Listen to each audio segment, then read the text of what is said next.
यमुना जी को देखा एक दिन प्रभु ने, और मुख्य कालिया दह के पास, कि कालिया के विष के कारण जल इतना विषाक्त हो गया कि जो भाप निकलती थी, कोई पक्षी भी ऊपर से जाए वो भी मरे। कितनी गाय,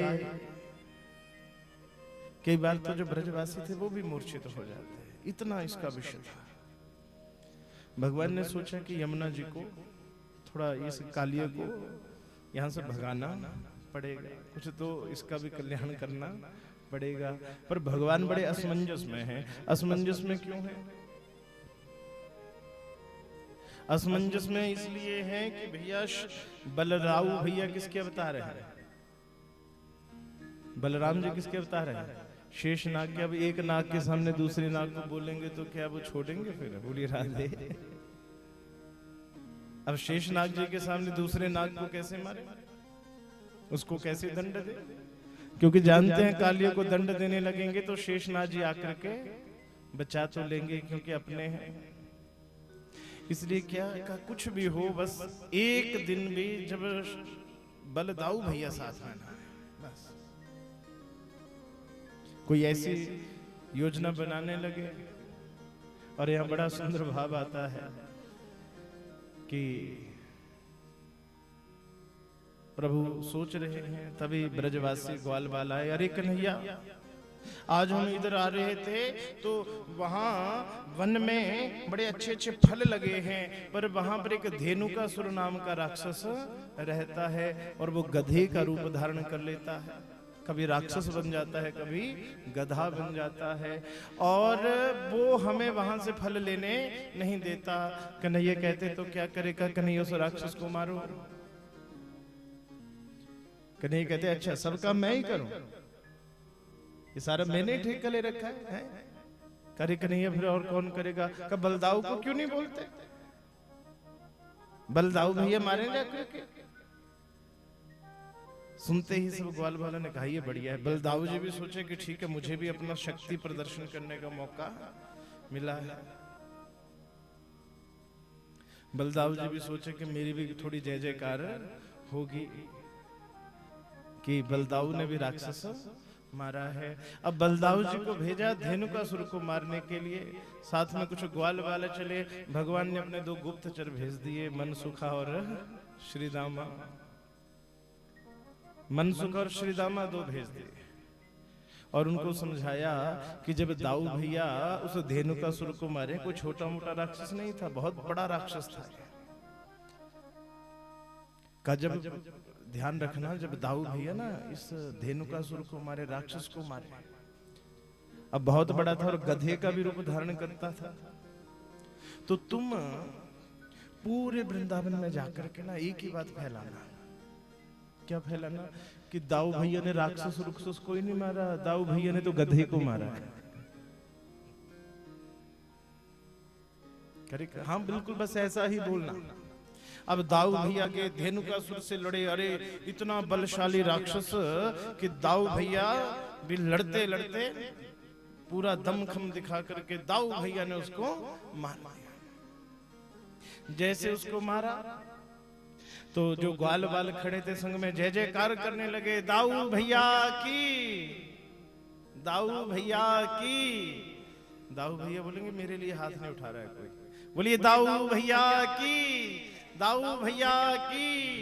ग्वाल बाल जय जयकार करने लगे। श्रीदाम और मनसुखाए करे दाऊ भैया जय जयकार हो गई। इतना बड़ा राक्षस तो आज तक कन्हैया ने भी नहीं मारा। अब दाऊ भैया मन मन सोचे कि अब तो मेरे ऊपर भी फूलों की वर्षा होगी, माता मेरी यशोदा आरती उतारेगी, अब तो गोपियां मुझे देखने के लिए भी अटारी के ऊपर आएंगी, अब तो मेरी भी जय जयकार होगी।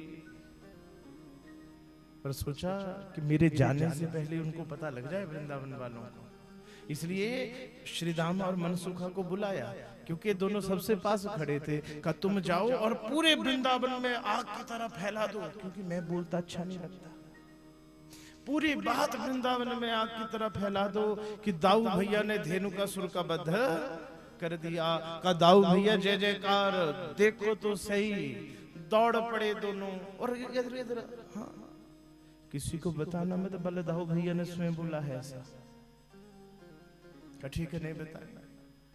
अब ये गए और वृंदावन में क्या घोषणा कर रहे हैं, अरे जय जय जय जय, ओहो अनर्थ का हुआ क्या। देखो दाऊ भैया कृष्ण की मुकाबला करने चले थे, हमारे कन्हैया का मुकाबला करने चले थे, और कुछ मारने को नहीं मिला तो बेचारे का गधा ही मार दिया। बेचारा चुपचाप बैठा था, ऐसा निरीह प्राणी, बिल्कुल शरीफ सा प्राणी, और दाऊ भैया ने गधा मार दिया। देखो अब सारे वृंदावन में बात फैल गई कि दाऊ भैया ने गधा, ये नहीं बताया कि राक्षस मारा है, क्या मारा है, गधा मारा है। अब दाऊ भैया प्रवेश किए वृंदावन में, सोचे कि बड़ा मान सम्मान होगा। अब जैसे दाऊ जी आए तो पूरे इसमें चल रहे हैं कि आज मैंने राक्षस मारा है, पर जो वृंदावन वासी थे वो क्या करे, मुंह छुपा करके हंसे कि देखो गधा मार। चले थे हमारे कन्हैया से मुकाबला करने। दाऊ भैया रे इस तरह से क्यों मुस्कुरा रहे हो, हैं मेरी तरफ देख के क्यों मुस्कुरा रहे हो, मैंने इतने बड़े राक्षस धेनुकासुर को का वध करके मैं आ रहा हूं। क्या जानते हैं कौन सा धेनुकासुर, एक बेचारे गधे को मार के आ गया। सब ठहाके लगा लगा करके हंसने लगे। दाऊ भैया सोचे ये करतूत किसने की, ये गधे की बात फैलाई किसने। तब देखा सामने कन्हैया चौकड़ी मार मार के जोर जोर से हंस रहे। का कन्हैया तेरी ही करतूत लग रही है। का दाऊ भैया जो सोचो, पर गधे को मारना नहीं चाहिए। तो दाऊ भैया कहते हैं ठीक है, तुमने मेरे साथ ये किया तो आज के बाद हम दोनों अलग, तेरा रास्ता अलग और मेरा रास्ता अलग। अब कल से मैं तेरे साथ गैया चराने नहीं जाऊंगा। बलदाऊ भैया ने अपनी अलग ही टोली बना ली, कन्हैया की टोली अलग हो गई। कन्हैया कहते कोई बात नहीं दाऊ भैया, बस कल की बात है, कल तक के लिए अलग अलग रहते फिर तो मना ही लूंगा। और अगले ही दिन प्रभु यमुना जी के किनारे, भागवत जी में तो सीधा वर्णन आता है कि ठाकुर जी ने छलांग लगाई, पर रसिक जनों ने, भक्तमाल इत्यादि ग्रंथों ने, जो रसिक जन है ना वो भगवान की लीलाओं को बड़े विस्तार से गाते हैं, बड़े प्रेम से गाते हैं। समझो, बताऊं रसिक कैसे होते हैं, समझ आ रहा है रसिक का भाव, कि रसिक जो होते हैं भगवान की कथा कैसे गाते हैं। उदाहरण के लिए भागवत जी में जब भगवान ने गोवर्धन उठाया ना, तो श्री सुखदेव बाबा ने क्या कथा सुनाई, इत्युक्तेन एकेन हस्तेन, कि ठाकुर जी ने गोवर्धन कितने कैसे उठाया, एक हाथ से। कैसे उठाया, जोर से बोले, एक हाथ से। पर भगवान के जो परम भक्त थे ना वो क्या कहने लगे, अरे हमारे ठाकुर जी को एक हाथ की जरूरत क्या थी, हमारे ठाकुर जी ने एक हाथ नहीं लगाया था, हमारे ठाकुर जी ने तो एक अंगुली के ऊपर ही उठा लिया था। वो उनसे और ऊपर बढ़े, और भक्तों से ऊपर होते हैं रसिक, प्रेमी जन। अब रसिक जन क्या कहने लगे, अरे मूर्खो, हमारे ठाकुर जी को एक हाथ एक अंगुली की जरूरत पड़ेगी क्या, अरे हमारे ठाकुर जी ने तो अंगुली भी नहीं लगाई, उन्होंने तो नख पर धार लियो है गिरवर। अरे हमारे ठाकुर जी ने तो अंगुली भी नहीं लगाई, उन्होंने तो केवल अपने नाखून के ऊपर ही गोवर्धन जी को धारण कर लिया। तो कथा को इतना भाव में गाते हैं ना। तो यहाँ पे भागवत जी तो सीधा कह रहे हैं कि छलांग लगाई, पर रसिक संत गा रहे हैं कि भगवान खेल रहे हैं, और भगवान के मित्र मधुमंगल गेंद इनके पास, पहले तो गेंद किसी को दे ही ना, कन्हैया के हाथ में दी तो कन्हैया ने सीधे कालिया दह में फेंकी है। जैसे कालिया देह में फेंकी तो मधुमंगल चिल्लाया कि मेरी गेंद चाहिए। कन्हैया कहते रहे इस कालिया दह में कौन जाएगा, यहां से तो ऊपर से भी कोई जाए वो मर जाता है। कन्ना मुझे मेरी गेंद चाहिए। देख ले मधुमंगल तो फिर मैं कूद जाऊंगा। कूद जा, मेरी गेंद चाहिए। अब मधुमंगल को भी लगे कहां कूदेंगे। कन्हैया कदम्ब के ऊपर चढ़ गए, देख ले मधुमंगल। मधुमंगल अरे नाना कन्हैया मुझे नहीं चाहिए, मुझे नहीं। जब तक मधुमंगल नाना करते, कन्हैया ने कालिया दह में छलांग लगाई।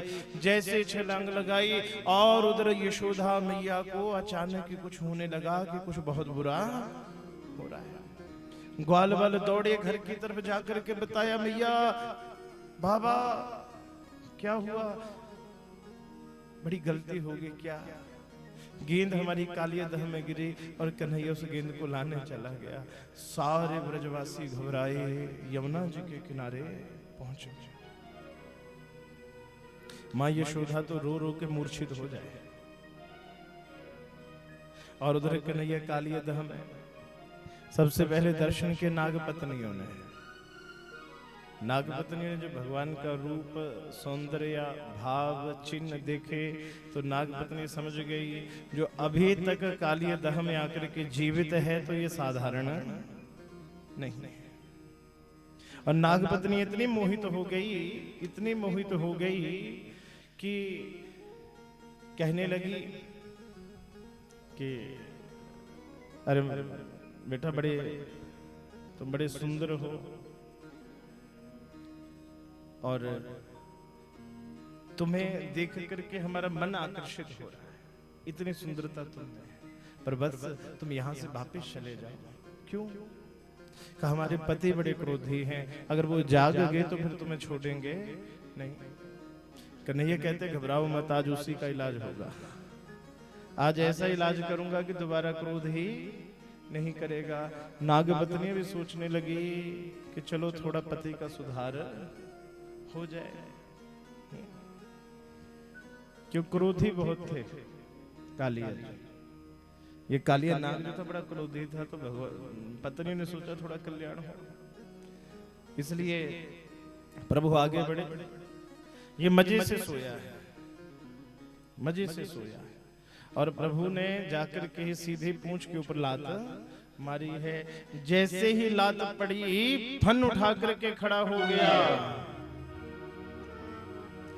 फन उठा करके खड़ा हो गया। भगवान को जिस फन से डसने का प्रयत्न करे प्रभु उसी के ऊपर चरण रख दे। जो फन उठाए उसी के ऊपर चरण रख दे, जो फन उठाए उसी के ऊपर चरण प्रभु धर दे। अब धीरे धीरे जल से बाहर आने लगा और जैसे ही यशोदा मां ने इतना बड़ा सर्प देखा, मां तो वहीं पर मूर्छित हो गई। मां वहीं मूर्छित हो गई। कन्हैया कालिया जो फन उठाए उसी के ऊपर पांव धरे, जो फन उठाए। अब देखने वालों को क्या लगे, उनको ये थोड़ी लगे कि कालिया फन उठा रहा है, प्रभु उस फन को दबा रहे हैं। इतनी तेजी से सब कुछ होने लगा ना कि ऐसे लगे कि प्रभु कालिया के फन के ऊपर नृत्य ही कर रहे हैं। ऐसा अद्भुत दृश्य हो गया और देवता भी दर्शन करने को आए। भगवान शिव डमरू लेकर के पहुंच गए, ताल में ताल देना शुरू कर दिया। नारद जी ने वीणा बजाना शुरू कर दी, यानी सारी प्रकृति ही भगवान के उस नृत्य का आनंद ले रही है। सुखदेव कहते हैं अरे राजन, आज तक बहुत से नर्तक देखे होंगे, पहले भी हुए आगे भी होंगे। कोई रस्सी के ऊपर नाचेगा, कोई बड़े बड़े स्टेजों के ऊपर नाचेगा, पर ऐसा नर्तक ना हुआ ना होगा जो नाग के ही सिर के ऊपर नाचे। बोलिए कालिया मर्दन भगवान की जय। कालिया भी खूब भाव से फन उठाए, पर जैसे ही अब कालिया की हिम्मत टूटने लगी, मुख से रुधिर बहने लगा और कालिया का जब देखा कि भगवान तो छोड़ने वाले नहीं हैं, तब कौन जागी, तब जागी हैं नागपत्नियां। भगवान के चारों तरफ आकर के खड़ी हो गई।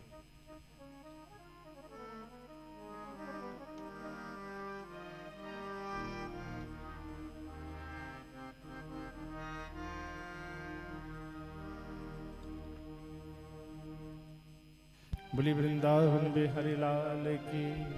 कौन आई? नागपत्नी। जोर से बोलिए कौन आई? सभी देवियां बोलेंगी कौन आई? नागपत्नी। और उन्होंने बचा भी लिया। एक बात बोलूं, जिन कथाओं से हमने सीखी परिवार के ऊपर, सभी देवियां बड़े ध्यान से सुनना मेरी बात, परिवार के ऊपर कोई कष्ट आ जाए, परिवार के ऊपर कोई आपदा आ जाए, परिवार के ऊपर कोई बुरा समय आ जाए, और मुख्यतः पति के ऊपर जब आ जाए, कोई बुरा समय आ जाए ना,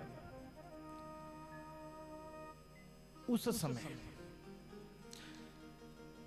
जो गृहिणी होती है ना, जो पत्नी होती है,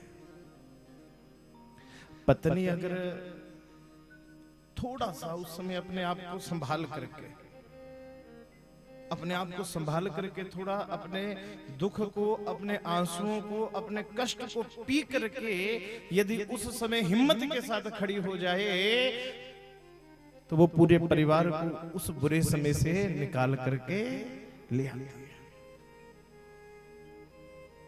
पर शर्त एक है, बस अपने आंसुओं को पीना सीखे।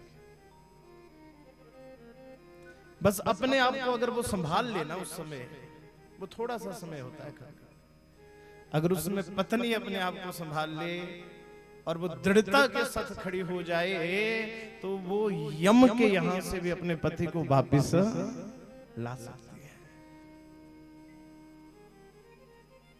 और बहुत घरों में हमने ऐसा देखा है, पुरुष जहां टूट गया, पुरुष जहां टूट गए, वहां भी जो घर की देवी थी, जो गृहिणी थी, वो ऐसी दृढ़ता के साथ खड़ी हुई कि परिवार को फिर उसी मुकाम तक पहुंचाया। तभी तो कह लें पत्नी की पहचान कब लगे? अशक्त। पति जब अशक्त हो जाए, कालिया नाग अशक्त हो चुका, जितना अपना बल था उसने सब कुछ लगा दिया, जितना विष था वो भी प्रयोग कर लिया, जितना जोर था उसका वो भी प्रयोग कर, अशक्त हो गया। अब उसके पास ना तन मन धन कुछ नहीं बचा। और जितने भी आप देवियां बैठे, मैं बताऊं, अशक्त अवस्था में ही पत्नी की पहचान लगती है, कौन से कुल की है, कैसे परिवार की है, उसके अंदर सामर्थ्य कितना है, उसके अंदर सहनशीलता कितनी है। कालिया नाग को भी कोई अगर बचाने वाली है तो पत्नी है उसके, चारों तरफ नाग पत्नियां खड़ी हो गई।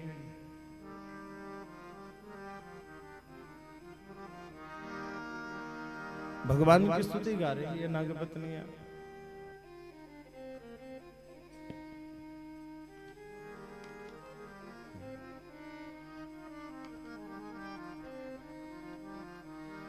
न्यायो हि दंड कृत किल विशेष में, तब अवतार खल निग्रहाय,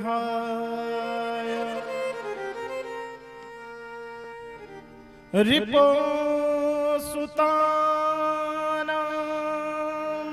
तुल्य दृष्टे, दस्येदमं बलमेवानुशंसन।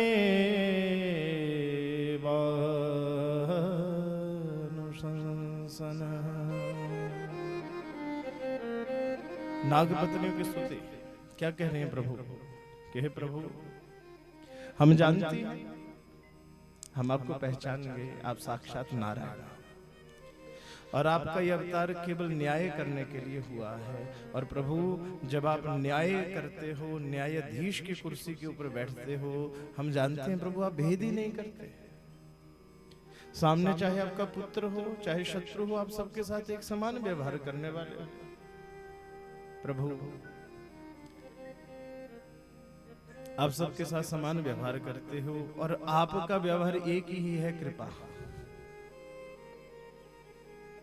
बोलने का तरीका देखिए नागपत्नियों का, कैसे शब्द प्रयोग कर रही हैं कि प्रभु जब आप न्याय करते हो तो सबके साथ एक जैसा व्यवहार करते हो, और हम जानती हैं आपका एक ही व्यवहार है और वो है कृपा। और प्रभु आप तो हमारे पति के ऊपर भी कृपा ही कर रहे हो। कालिया नाग मन ने मन सोचे कौन सी कृपा, मार मार के बुरा हाल कर दिया, ये कोई कृपा है? नागपत्नी कहती है अरे महाराज क्यों नहीं कृपा, ये भगवान के जो चरण है ना ये सबको प्राप्त नहीं होते। बड़ी बड़ी लड़ाइयां हुई भगवान के चरण सेवा के लिए, केवट ने ना जाने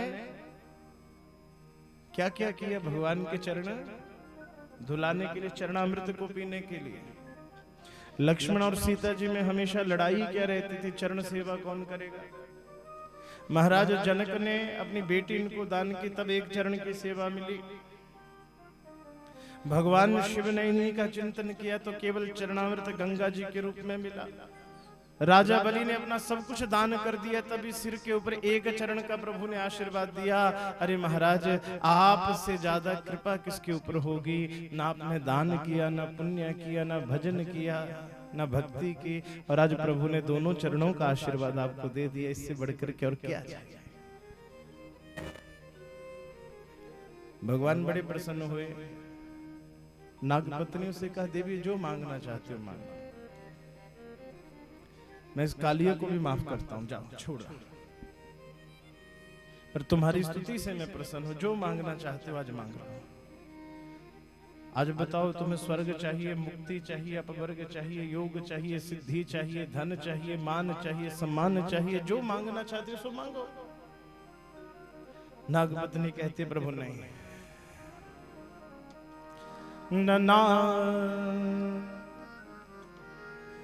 नाक पृष्ठम न च सर्वभौमम्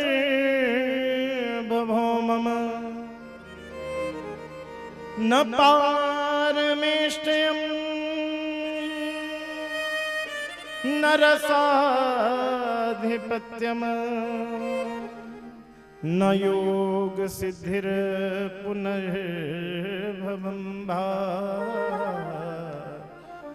वाञ्छन्ति यत् पादरजः प्रपन्नः।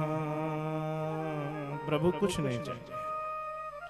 और देखिए नागपत्नी ने क्या मांगा, कहा प्रभु हमें कुछ नहीं चाहिए, वो मुझे चरणों से लगा ले मेरे श्याम मुरली वाले। नागपत्नी ने क्या मांगा, चरणों की धूल। जोर से बोलिए क्या मांगा, चरणों की धूल। चरणों की धूल का मतलब क्या होता है, जब व्यक्ति किसी भी लोभ में ना पड़े, न सिद्धि न योग न आनंद, कुछ नहीं प्रभु, यानी चरणों की धूल का भाव है प्रभु संतुष्टि, कि हमारे जीवन में क्या मिले, हमें संतुष्टि। और संतुष्टि भी कैसी, जिसमें आपके भजन का आनंद हो। इसलिए जो नागपत्नियों की प्रार्थना थी, आइए हम सब भी वही प्रार्थना ठाकुर जी से करें कि हे श्याम जी, कि मुझे चरणों से लगा ले मेरे श्याम मुरली वाले। मुझे चरणों से लगा ले मेरे श्याम मुरली वाले।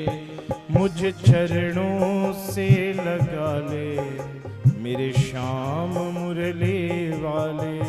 मुझे चरणों गाइए लगा ले मेरे श्याम मुरली वाले। वो मुझे चरणों से लगा ले मेरे श्याम मुरली वाले। मुझे चरणों से लगा ले मेरे श्याम मुरली वाले। मेरे श्वास श्वास में तेरा, मेरे श्वास श्वास में तेरा, मेरे श्वास श्वास में तेरा, मेरे श्वास श्वास में तेरा हो नाम मुरली वाले। मुझे चरणों से लगा ले मेरे श्याम मुरली वाले। मुझे चरणों से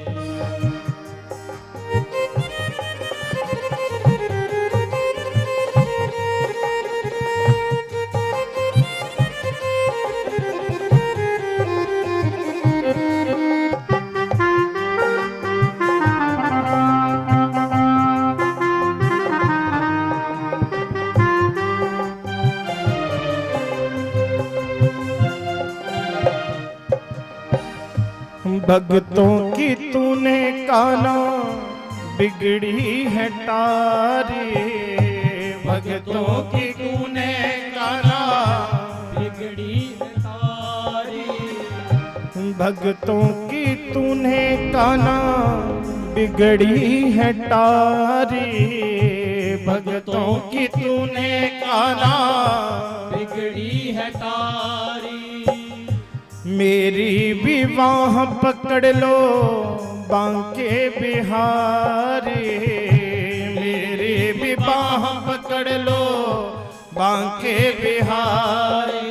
बिगड़े बनाए तूने, हाँ बिगड़े बनाए तूने, हर काम मुरली वाले मुझे चरणों से लगा ले, मेरे श्याम मुरली वाले हो मुझे चरणों से लगा ले, मेरे श्याम मुरली वाले।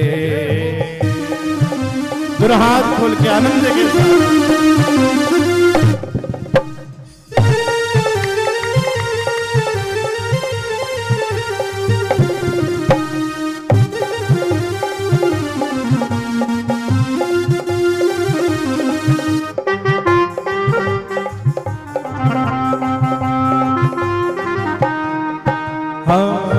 पतझड़ है मेरा जीवन बन के बहार आजा, पतझड़ है मेरा जीवन बन के बहार आजा, पतझड़ है मेरा जीवन बन के बहार आजा, पतझड़ है मेरा जीवन बन के बहार आजा। ओ श्यामा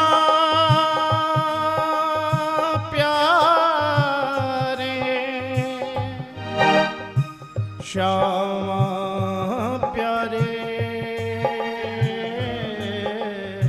ओ श्यामा प्यारे,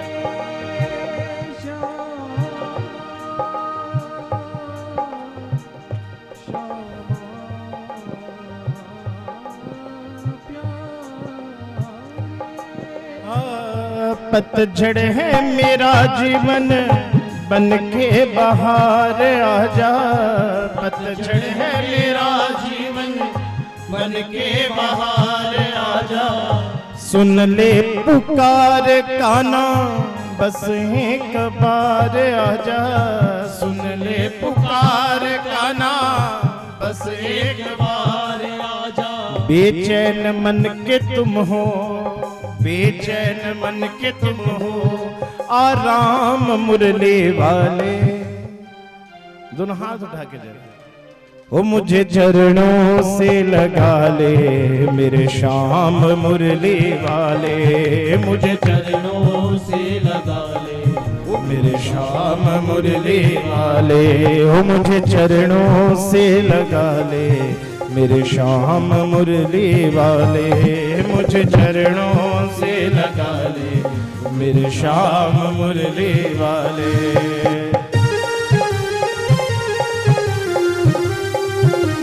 बोले वृंदावन बिहारी लाल की।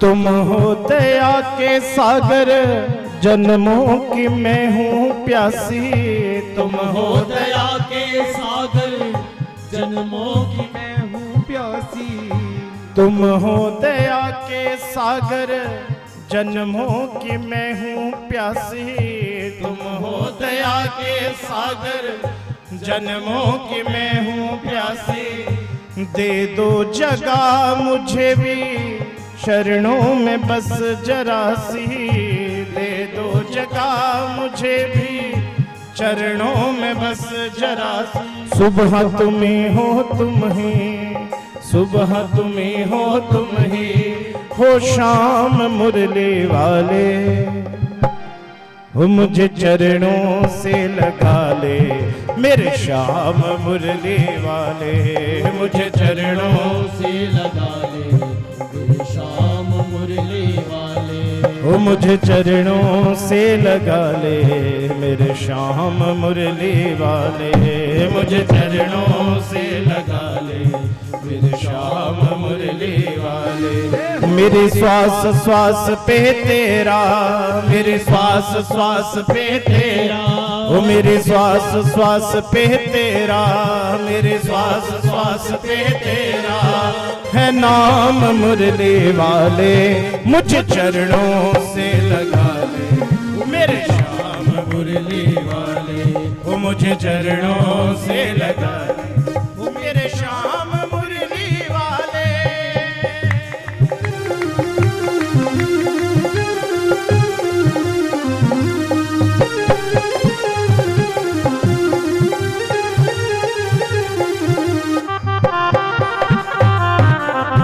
जय जय श्री राधे।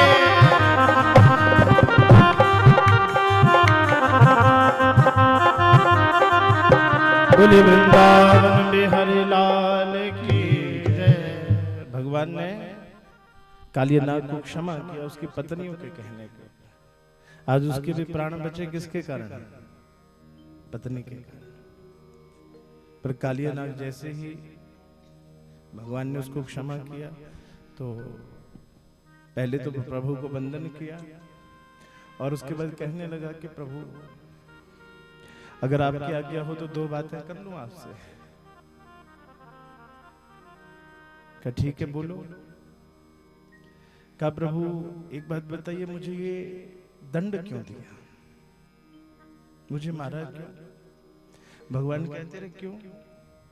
यमुना को इतना विषैला तूने कर दिया, कोई पक्षी भी ऊपर से उड़े वो भी मूर्छित हो जाता, फिर कहता मुझे दंड किस बात का दिया? कहा प्रभु अच्छा चलो ठीक है, पर मुझे ये बताइए प्रभु कि ये संसार ये चराचर जगत किसने बनाया? कहा मैंने बनाया। कहा प्रभु ये सारे जीव जंतु सब आपने बनाए? कहा मैंने बनाए। कहा प्रभु ये नाग किसने बनाए? कहा मैंने बनाए। कहा प्रभु इन नागों को स्वभाव गुस्सैला किसने दिया? कहा मैंने दिया। कहा प्रभु ये विष किसने दिया? कब मैंने दिया। तो कहा प्रभु जब गुस्सैला स्वभाव आप दोगे, विष आप दोगे, नाग आप बनाओगे, तो प्रभु आप ही सोचिए दंड किसे मिलना चाहिए। बोलिए राधे। भवान ही कारणम तत्र सर्वज्ञो जगदीश्वरः अनुग्रह निग्रहं वामन्यसे तद विदेहिना तद विदेहिना। प्रभु आप ही कारण। ये प्रभु किसी के मन में अब कैसा भाव देते हो, किसी के मन में अब कैसा भाव देते हो, तो आप ही कारण हो। और यहाँ पर भगवान भी निरुद्र हो गए। बोले वृंदावन बिहारी लाल की। और जब इस कथा को कहते हैं ना तो कथा में मनन करने को कहा हमने, तो इस कथा का मनन क्या भाव आ रहा है कि प्रभु उसी तरह से हम हैं। बोले वृंदावन बिहारी लाल की जय। कि भगवान जो स्वभाव दे, यही बात समझ में आ रही है ना, कि भगवान जो स्वभाव दे, जिसको जो बनाया वो वैसा ही रहेगा। पर क्षमा करना, जो काम क्रोध लोभ के अधीन होकर के हम, काम क्रोध लोभ मोह अहंकार के अधीन होकर के हम अगर भगवान को कालिया नाग की तरह कई बार दोष दे देते हैं कि प्रभु ये स्वभाव किसने दिया? आपने दिया। तो क्षमा करना, भगवान ने मनुष्य को ये स्वभाव नहीं दिया। भगवान ने मनुष्य को स्वभाव नहीं दिया। नाग को ये स्वभाव भगवान ने दिया है, मनुष्य को नहीं दिया है। अच्छा इस बात को ऐसे समझना, नाग का बच्चा चाहे बिल्कुल अभी पैदा हुआ हो छोटा सा, अगर वो आपको डस ले तो विष चढ़ेगा कि नहीं? विष चढ़ेगा। क्यों? वो उसको भगवान ने दिया। और आप छुओगे वो सीधा आपको काटने लगेगा। क्यों? वो उसका स्वभाव है जो उसके साथ पैदा हुआ है, पर क्षमा करना मनुष्य के साथ स्वभाव पैदा नहीं होता।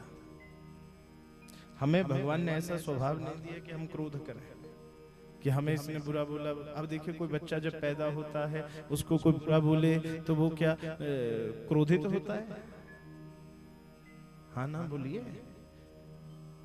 छोटे से बच्चे को कोई बुरा बोले तो वो क्रोधित होगा क्या? अच्छा, उसको कोई बड़ी फूल मालाएं डाले तो वो बड़ा वो करेगा?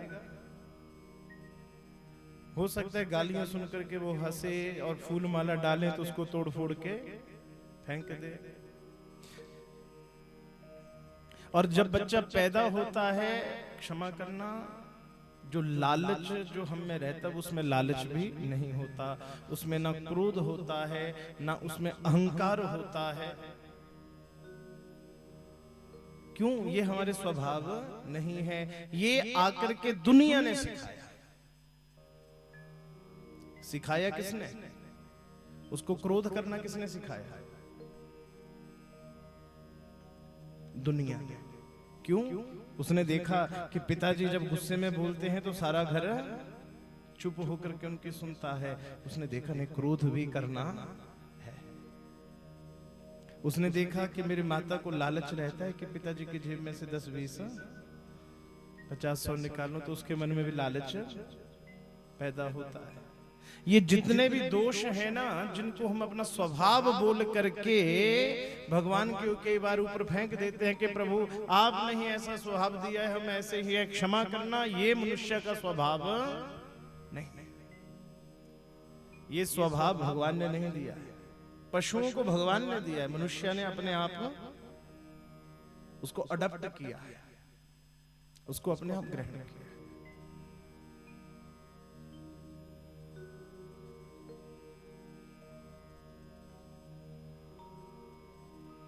भगवान ने तो मनुष्य को कितना, सोचिए, जो छोटा सा बच्चा पैदा होता है, ना किसी के प्रति क्रोध, ना किसी प्रकार का कोई लोभ, ना किसी प्रकार का कोई अहंकार, और कितना शुद्ध, कितना उसका मन जो होता है कितना साफ होता है। भगवान ने तो मनुष्य को वैसा पैदा किया है। ये तो बाद में हमने पता नहीं क्या क्या अपने ऊपर होड़ लिया। बोलिए वृंदावन बिहारी लाल की। कालिया नाग को रमणीक द्वीप भेजा, सब परिवार यशोदा माता के पास आए तो मैया तो मूर्छित पड़ी है। कहा मैया उठो, कहा वो सांप सांप सांप, मैया घबराओ मत, अगर क्यों मैया चेला बन गया, अब वो हमारा अब कुछ नहीं करेगा, चला गया। सुन करके यशोदा जी को भी होश आया। रात बहुत हो गई थी, सारे ब्रजवासियों ने विचार किया अब नहीं जाएंगे, अब यहीं रहेंगे। तो आज सारे ब्रजवासी वन में सोए, और आधी रात को जंगल में आग लगी, और इतनी भयानक आग देख करके सब घबराने लगे, हाहाकार मचने लगा।